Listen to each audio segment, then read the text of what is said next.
সামনেই পয়লা বৈশাখ, আর দুপুরের মেনুতে যদি এরকম একটা সর্ষে ইলিশ থাকে তাহলে তার বলার কিছুই নেই। খাওয়ার আর মন দুটোই বেশ জমে যাবে। Hello everyone, welcome back to my channel Poppy's cooking and blog. আশা করি আপনারা সবাই ভালো আছেন, সুস্থ আছেন।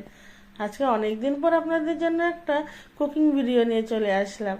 ঘরে যখন রান্না করছি ভাবলাম রান্না যখন করছি তবে রান্নাটা একটু আপনাদের সাথে শেয়ার করে নিই। তো এখানে আমি বানাচ্ছি সর্ষে ইলিশ, আর সর্ষে ইলিশটা আমি কীভাবে বানালাম সেটাই আপনাদের সাথে শেয়ার করে নিচ্ছি। তো মাছটাকে প্রথমে ভালো করে ধুয়ে পরিষ্কার করে নিয়ে এখানে নুন, হলুদ আর জিরে বাটা, কাঁচা সর্ষের তেল দিয়ে মাখিয়ে রেখেছি।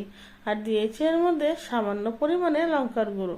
আর ওদিকে কড়াইতে তেল গরম হয়ে গেলে ওর মধ্যে এক এক করে ফোড়নের জন্য দিয়েছি কালো জিরা আর তেজপাতা।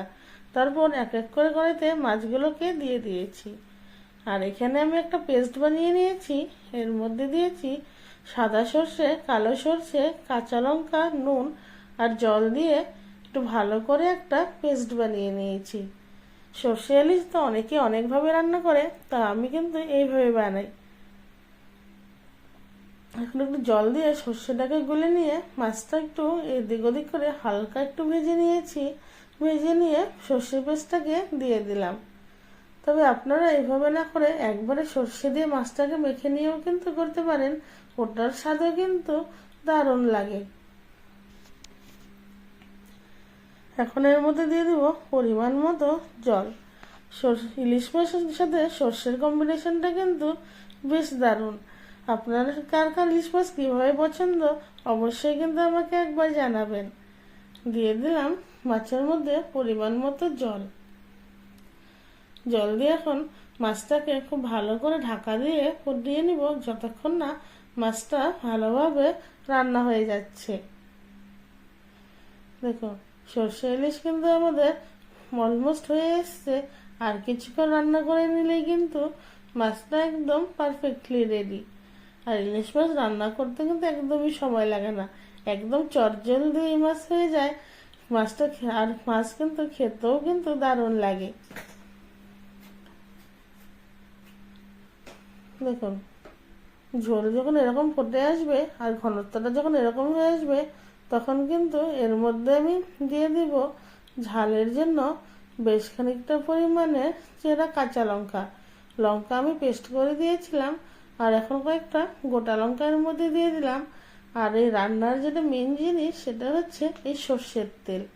এই যখন অব্দি সে তেলটা না দেওয়া হবে সর্ষে ইলিশের জন্য কালারই আসে না। তেল দেওয়ার সাথে সাথে যেন মাছের কালারটাই অন্যরকম হয়ে গেল। ব্যাস এখন ঢাকা দিয়ে কিছুক্ষণ রেখে দিলেই আমাদের সর্ষে ইলিশ একদম রেডি।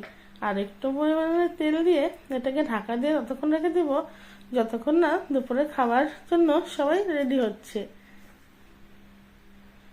চলুন ঢাকা করে এবার আপনাদেরকে দেখাই সর্ষে ইলিশটা দেখতে কেমন হয়েছে। দেখতে যেমন হয়েছে খেতেও কিন্তু বেশ ভালো হয়েছে।